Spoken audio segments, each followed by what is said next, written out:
स्वादित चरण कमल चिन्ह मकरंदाय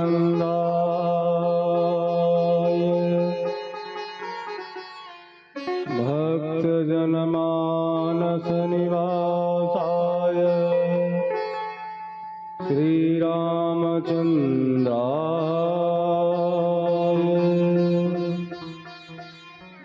ध्याये सदा परिभवग्नमीष्टदोहम् तीर्थास्पदं शिवविरञ्चिनुतं शरण्यम् भृत्याधिप्रणतपालभवा हृद्यभूत वन्दे महापुरुष ते शरणारविन्दम्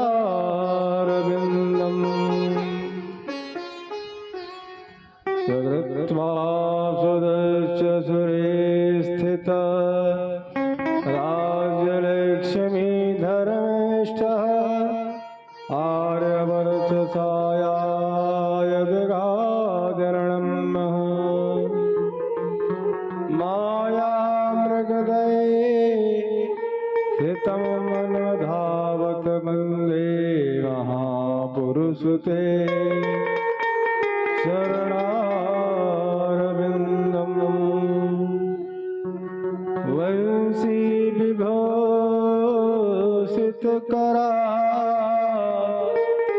नवनीरदाभा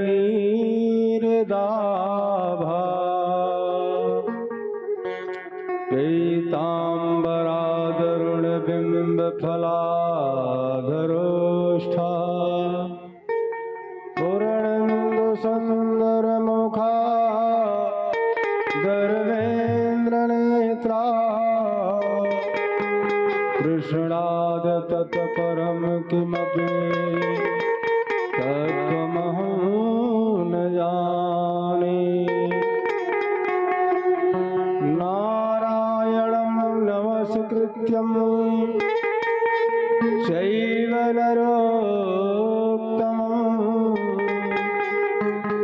देवी सरस्वती व्यासं ततो जयमुदीरयेत्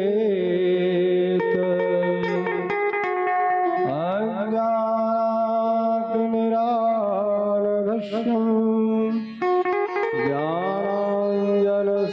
ज्ञानाञ्जनशलाकया चक्षुरुन्मीलितं येन तस्मै श्रीगुरवे नमः।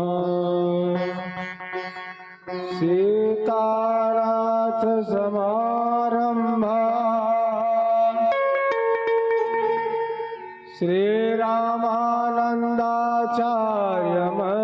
श्रीरामानन्दाचार्यमध्यमाम् अस्मदाचार्यपर्यन्ताम् येन तस्मै श्रीगुरवे नमः।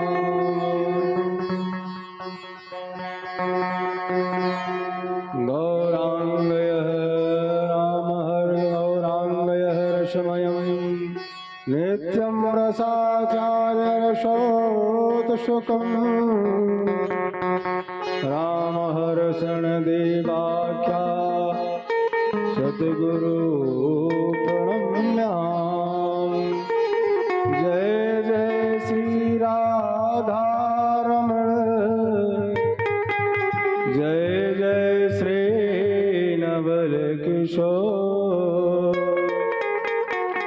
जय गोपीचित चोर प्रभो जय जय श्री माखन चोर। गुरुर्ब्रह्मा गुरुर्विष्णु गुरुर्देवो महेश्वरः गुरुर्साक्षात् परं ब्रह्म तस्मै श्री गुरुवे नमः। तस्मै श्री गुरवे नमः। अतुलित बलधामं हिमशैलावदेहं धनुजवं कृशानो ज्ञानिनामाग्रणम् सकलगुणनिधानं वर्णारामधीशं रघुपतिप्रियभक्तं भाज जातं नमामि।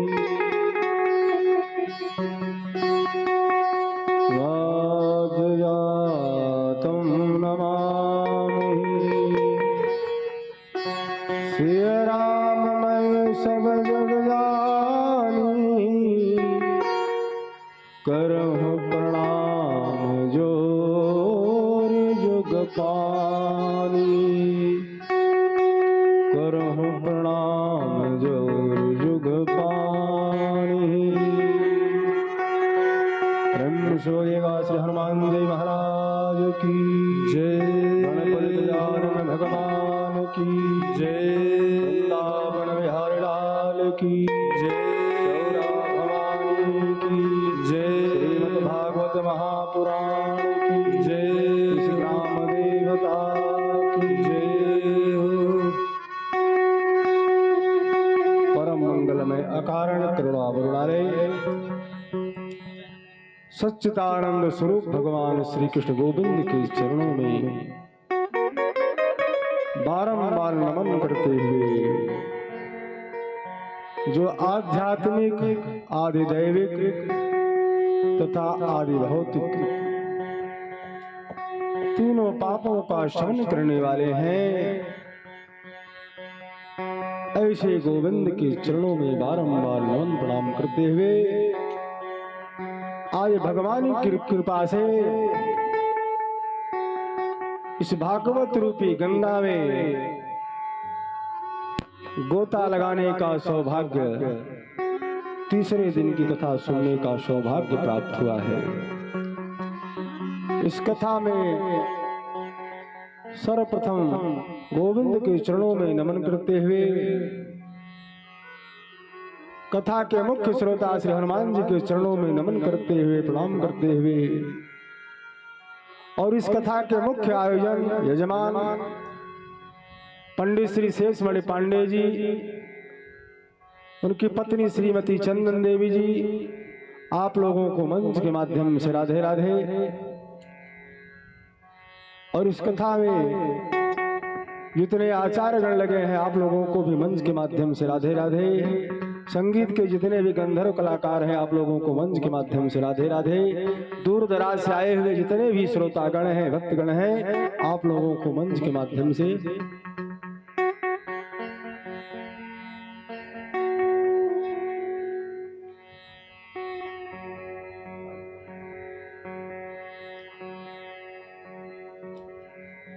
मंच के माध्यम से जितने भी दूर दूर से लोग आए हैं आप लोगों को राधे राधे। आज भगवान की कृपा से तृतीय दिवस की कथा सुनने का सौभाग्य हम लोगों को प्राप्त हुआ है। आइए हम लोग अपने मन वाणी को पवित्र करें, फिर जैसी ठाकुर जी की मर्जी होगी पुनः उस प्रकार से आगे चला जाएगा।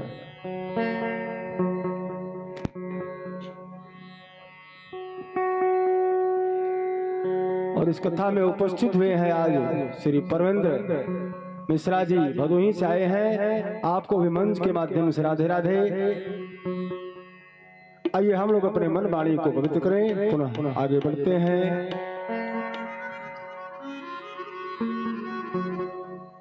श्री कृष्ण गोविंद हरे मुरारे, हे नाथ नारायण वासुदेवा।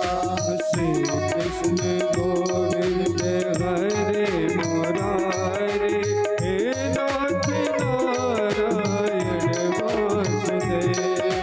श्री कृष्ण गोविंद हरे मुरारे, हे नाथ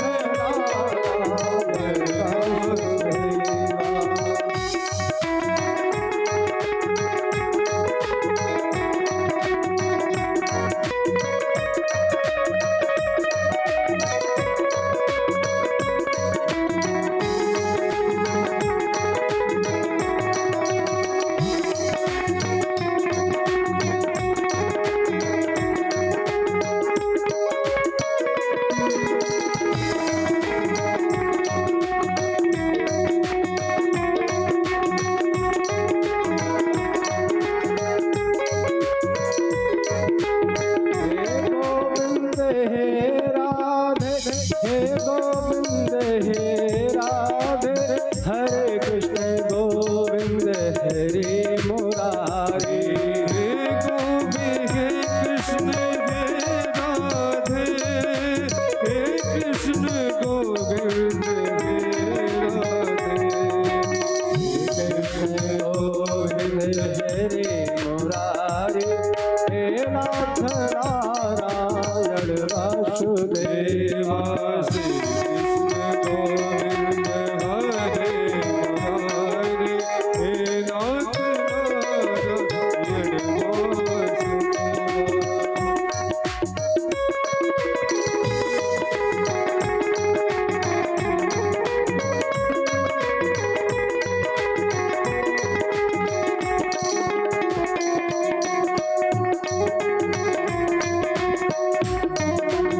वृंदावन हरलाल की जय जय।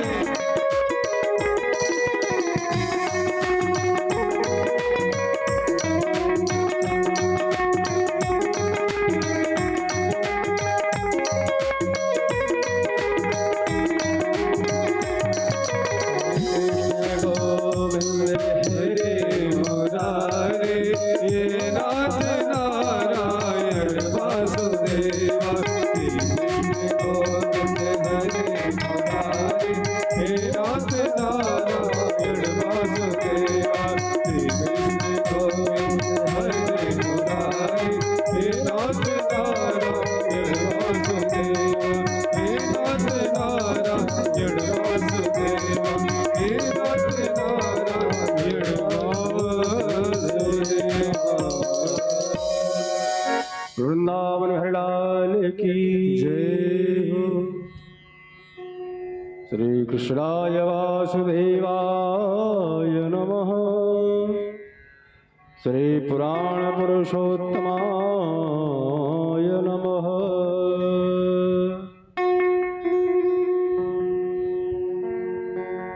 कल की कथा में श्री व्यासनंदन श्री सुखदेव जी महाराज का जन्म हो चुका था, वक्ता का जन्म हो चुका था। अब श्रोता के जन्म की बारी है।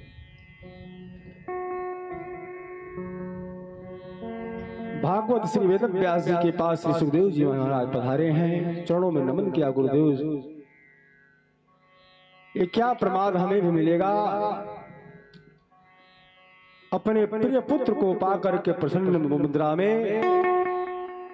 श्री सुखदेव जी वेद व्यास जी महाराज, वाह, जिसके पीछे पागलों की तरह पुत्र पुत्र कह करके भाग रहे हैं।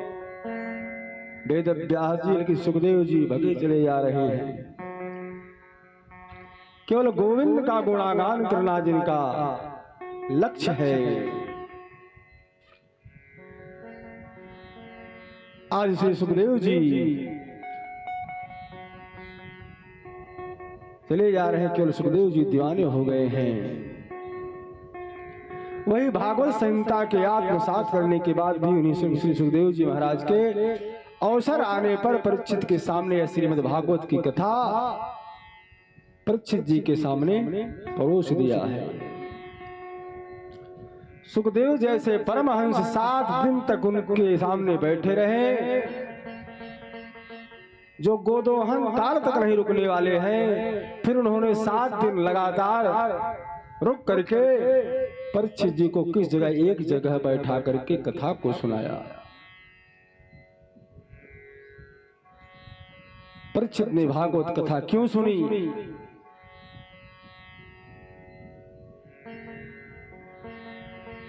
और परीक्षित को ही सुखदेव जी ने क्यों अपना पात्र बनाया भागवत सुनाने के लिए। तब श्री सूत जी महाराज अब परीक्षित के चरित्र के बारे में कह रहे हैं कि यदा मृदय कौरसुंजाना परिश्रम वीर गति गतेषु वृकोदरा विदगम गदा भ्रमरसयः भग्ने रुदंडयः धृष्टराष्ट्रपुत्रः। श्री सूत जी महाराज कह रहे हैं कि उस समय की बात है जब महाभारत युद्ध में सारे कौरव मारे गए और पांडवों को विजय श्री की प्राप्ति हुई। पांडवों को विजय श्री की प्राप्ति हुई। अंतिम युद्ध में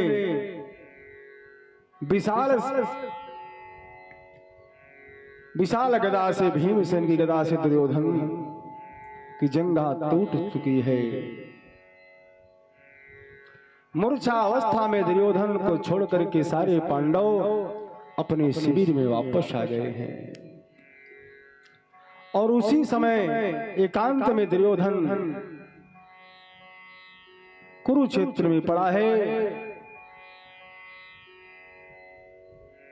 उसी समय अश्वत्थामा वहां पर पहुंच जाता है। घाला अवस्था में पहुंचता है। देखा कि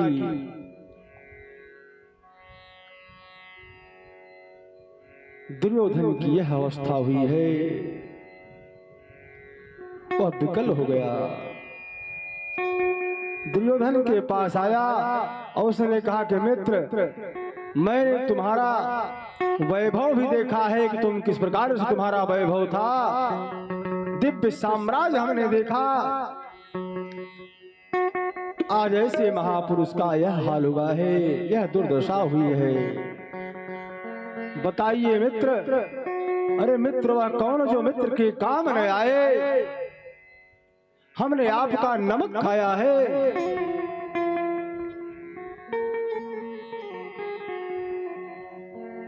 आपका हमारे ऊपर बहुत एहसान है। बताइए आपके लिए मैं क्या कर सकता हूं? मित्र बताओ।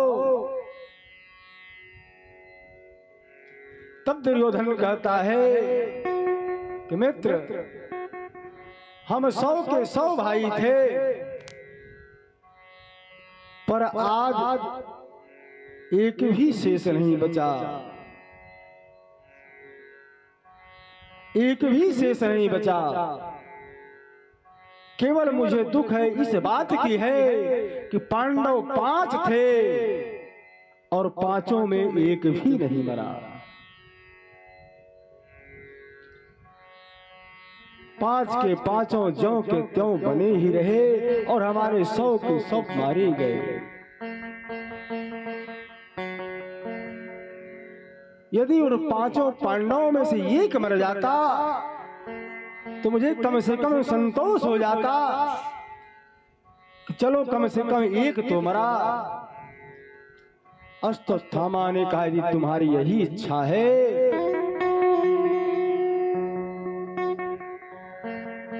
तो मैं इस इच्छा को पूर्ण करूंगा। अरे एक की क्या बात है, मैं 5 पांडवों का सिर काट करके ले आकर के तुम्हें समर्पित करूंगा। ऐसा कह करके अश्वत्थामा दुर्योधन से कह करके चल दिया।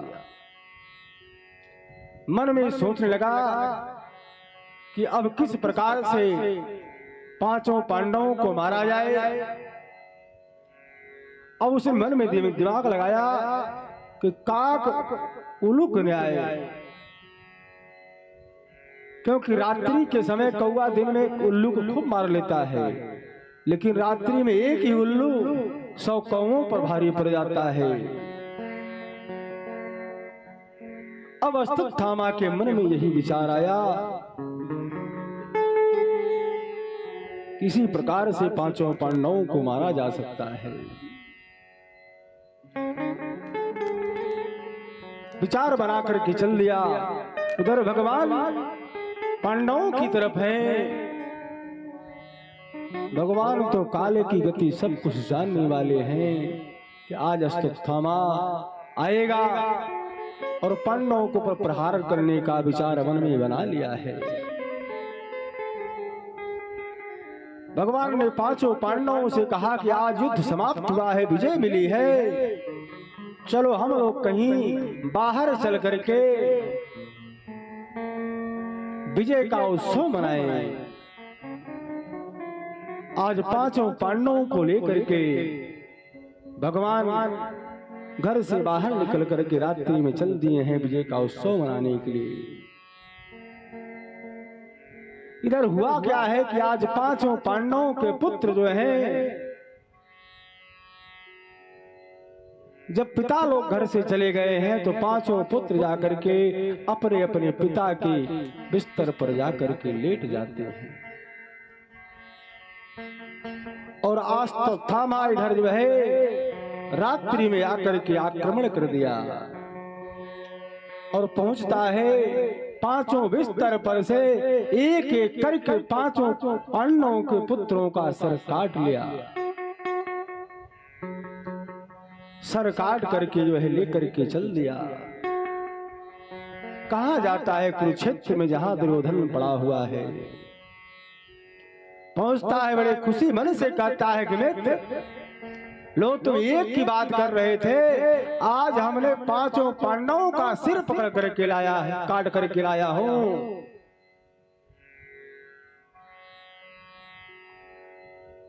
पांचों पांडवों का सिर लेकर के आया हूं। दुर्योधन का ठीक है, भीम का जो सिर है वह मेरे हाथ में दो। उसने उठा करके भीम के पुत्र का सिर दिया। जब दुर्योधन हाथ में लिया तो बड़ा खुश हुआ कि वाह, चलो आज कम से कम पांडवों की भी समाप्ति हो गई। लेकिन जैसे ही सिर दबाता है सिर तुरंत चकनाचूर हो गया, तुरंत उसे शोक हुआ। अरे अश्वत्थामा तुमने यह क्या किया? अरे तुमने पांडवों का सिर लाया कि पांडवों के पुत्रों का सिर लाया? तूने मेरा तो आज सर्वत्र नाश कर दिया। आज मेरे कुल खानदान में कोई पिंडा पानी देने वाला भी नहीं छोड़ा। अश्वत्थामा उसी दुर्योधन को शाप था कि जिस समय सुख और खुशी होगी और दुख होगा उसी समय उसकी मृत्यु होगी। आज दुर्योधन को पांडवों का पुत्रों का सिर मिला, उसे खुशी हुई, और जैसे ही सिर फोड़ा उसे दुख हुआ कि आज मेरे वंश का नाश हो गया है। दुर्योधन का प्राणांत हो गया। दुर्योधन का प्राणांत हो गया। हाय हाय करता हुआ दुर्योधन चला गया दुनिया को छोड़ करके। उधर क्या होता है, द्रौपदी जब प्रातः काल उठती है सैन्य कक्ष में आकर के देखती है तो पांचों पुत्रों का सिर जो है गायब है, केवल शरीर पड़ा है। जब इस प्रकार से द्रौपदी मैया देखती हैं, साचित जो है मूर्छा होकर के गिर पड़ती है। होश आने पर छाती पीट पीट करके चिल्ला रही है, अरे जिसके पांच पांच पुत्रों का सिर काट लिया जाए उस मां का क्या हाल होगा। आज द्रौपदी मैया को बड़ा दुख हुआ है कि माता शिशुना निधनम सुतानां निशम्य घोर परितप्यमाना दारुद्रापस्य कला कुलेक्षा नासत्यनता किरीटयमानी। आज माँ के मन में इतना, द्रौपदी मैया के मन में इतना दुख हुआ है, छाती पीट करके रो रही है। जब अर्जुन ने देखा कि द्रौपदी विलाप कर रही है, अर्जुन ने तुरंत जो है गांडीव धनुष को उठाया, संकल्प कर लेते हैं कि आज अश्वत्थामा चाहे जहां भी रहेगा, आज सूरज ढलने तक तुझे जो है उसको मैं प्राणांत कर दूंगा और ले आकर उसे द्रौपदी तुम्हारे चरणों में पटक दूंगा। इस प्रकार से संकल्प करके अर्जुन गांडीव धनुष लेकर के निकल पड़े हैं। जब अश्वत्थामा को पता चला कि अर्जुन मारने के लिए निकल पड़े हैं, अब अश्वत्थामा भागना शुरू कर दिया। अर्जुन पीछे पीछे लगे हैं। अंत में अश्वत्थामा ने जो है ब्रह्मास्त्र का प्रयोग किया और ब्रह्मास्त्र का जो प्रयोग किया, तुरंत भगवान ने अर्जुन को आदेश दिया, हे अर्जुन तुम्हें ब्रह्मास्त्र करने का उपाय मालूम है, तुम भी तुरंत प्रयोग करो। भगवान ने भी ब्रह्मास्त्र का प्रयोग किया और अश्वत्थामा के ब्रह्मास्त्र को शांत किया है और अश्वत्थामा को बंदी बना लेते हैं, पकड़ करके बांध लिया, रस्सियों में बुरी तरह बांध करके लेकर के आए हैं। आज द्रौपदी के सामने ले आकर के पटक दिया।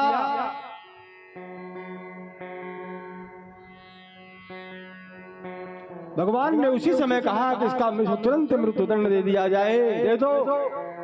लेकिन अर्जुन ने कहा था कि मैं संकल्प किया हूं, इसे ले जाऊंगा, द्रौपदी के सामने ही पटकूंगा और वहीं इसे मृत्युदंड दिया जाएगा। अर्जुन पकड़ करके ले आए हैं, आज द्रौपदी के सामने पटक दिया है।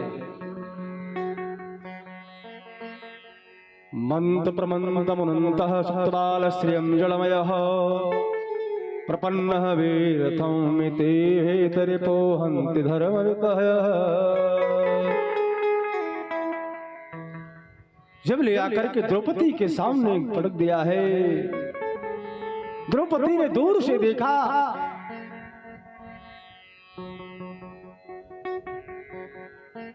अरे यह तो गुरु पुत्र है, इसे क्यों बांध करके ले आए हो? मुंचताम मुंचताम।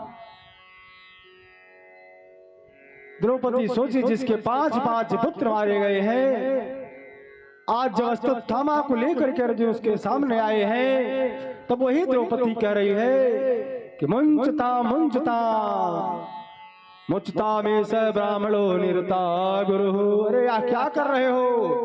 किसको बांध करके लाए हो? ब्राह्मण देवता। अरे यह केवल ब्राह्मण का पुत्र नहीं है। अर्जुन से द्रौपदी कह रही है, आप जिसको बांध करके लाए हो यह ब्राह्मण है, और ब्राह्मण का पुत्र भी नहीं, आपके गुरु का पुत्र है। और गुरु का पुत्र जो होता है, गुरुदेव का सदा सम्मान वंदनीय होता है। आपने इसे बांध कर क्यों रखा है? भूल गए गुरुदेव के एहसानों का, गुरुदेव के एहसानों को भूल गए। अरे गुरुदेव आपको सबसे परम शिष्य बनाए थे,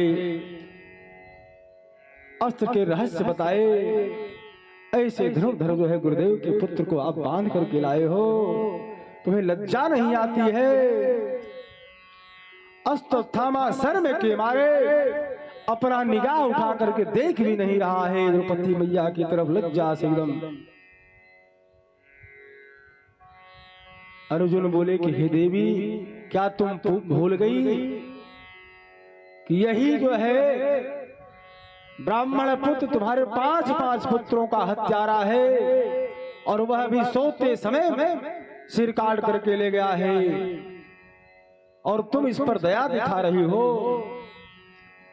द्रौपदी ने कहा, महाराज इस पर बिल्कुल दया मुझे नहीं आ रही है, इसने मेरे 5 पुत्रों को मारा है, कोई दया नहीं है इसके ऊपर। लेकिन मैं यह चाहती हूं कि जिस शोक में मैं डूब रही हूं, उस शोक में तुम्हारी गुरु माता भी न डूबे, क्योंकि तुम्हारे गुरुदेव तो पहले ही चले गए हैं, और गुरु माता को केवल इसी पुत्र का सहारा है। यदि इसे मार दोगे तो किस सहारे जिंदा रहेगी? अरे मेरे पुत्र मरे हैं, कम से कम मेरे पति का सहारा है, मैं पति के सहारे जी लूंगी। अरे यदि यह मारा जाएगा तो किसके सहारे जिएगी? वह बेसहाय अकेली हो जाएगी। तब श्री सुखदेव जी महाराज कहते हैं कि मारोदिष्य जननी गौतमी पति देवता। तब धर्मराज युधिष्ठिर कहते हैं कि फिर किया तो किया क्या जाए? यदि मान लिया जाए गुरु पुत्र है तो हमारे लिए वंदनीय है, इसको मारना भी नहीं चाहिए। अब भीम उधर बगल में खड़े हैं, आंख तिरछी कर रहे हैं कि तुम सब भले छोड़ दोगे, लेकिन आज मेरी गदा से छूटने वाला नहीं है। जब तक इसका मैं उर्दंड नहीं तोड़ूंगा तब तक मैं शांत होने वाला नहीं हूं। इसी प्रकार आपस में बातें चल रही हैं। तब अर्जुन ने पूछा गोविंद से कि हे कृष्ण, क्या किया जाए, तुम ही बताओ। यहाँ धर्म संकट पड़ गया है कि गुरु का पुत्र है, इसे मारना नहीं चाहिए, और मेरे पुत्रों का हत्यारा है, हमने संकल्प किया है कि इसे मारना ही है। तो बताइए क्या किया जाए। आप कह रहे हैं कोई शास्त्र, भगवान सीधा कह रहे हैं कि मैं क्या आदेश करूं, जो शास्त्र कहे वही कहो करो। तस्मातः शास्त्र प्रमाणते कार्यः कार्य व्यवस्थितः। जो शास्त्र कहे वही कार्य करना चाहिए। तो शास्त्र क्या कह रहा है कि ब्रह्म बंधुभ्य हनतभ्यः, कि ब्राह्मण बंधु को मारना नहीं चाहिए। ब्राह्मण को ब्रह्म बंधुरम हनतभ्यः आतताई च बधाहरणः, कि ब्राह्मण को मारना भी नहीं चाहिए और आतताई को छोड़ना भी नहीं चाहिए। अर्जुन ने कहा कि अरे आप उपदेश दे दिया कि ब्राह्मण को मारना भी नहीं चाहिए, छोड़ना भी, आतताई को छोड़ना भी नहीं चाहिए, तो करना क्या चाहिए यह बताओ, क्या किया जाए। तब गोविंद भगवान कहते हैं कि जब इसे मारना भी नहीं है, छोड़ना भी नहीं है, तो इसके साथ करना क्या है। यदि कोई सम्मानित व्यक्ति हो, यदि कोई सम्मानित व्यक्ति हो, यदि उसे समाज में उसकी बेइज्जत कर दी जाए, अपमानित कर दिया जाए, तो वह जब उस बात उसे याद आएगी तब उसकी मृत्यु होती है। कब फिर क्या किया जाए। भगवान ने कहा इसके मस्तक पे लगी हुई मणि निकाल लिया जाए और इसका शिखा काट लिया जाए, क्योंकि ब्राह्मण का सबसे बड़ा धर्म उसका होता है यज्ञोपवीत। और शिखा, जिस ब्राह्मण के पास शिखा नहीं हो, यज्ञोपवीत नहीं पहनता हो, ऐसे ब्राह्मण को प्रणाम भी नहीं करना चाहिए। भगवान ने कहा कि इसका जो है मस्तक पे लगी हुई मणि को निकाल लिया जाए, इसका शिखा काट करके शिविर से धक्का मार करके बाहर निकाल दिया जाए। जब भगवान ने इस प्रकार कहा है, अर्जुन ने उसी प्रकार किया। अश्वत्थामा के सिर में मस्तक पे लगी हुई मणि को निकाला, उसका शिखा काट करके धक्का मार करके शिविर से बाहर कर दिया।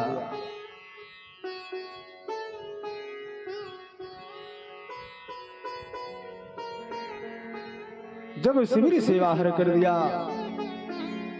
अश्वत्थामा चला गया, लेकिन अश्वत्थामा के मन में अपमान का बदला लेना उसके मन में रह गया। ठीक है पांडव, तुम लोगों ने मेरा अपमान किया है, तो मैं यह संकल्प करता हूं कि पांडव कुल में कोई पिंडा पानी देने वाला नहीं बचेगा।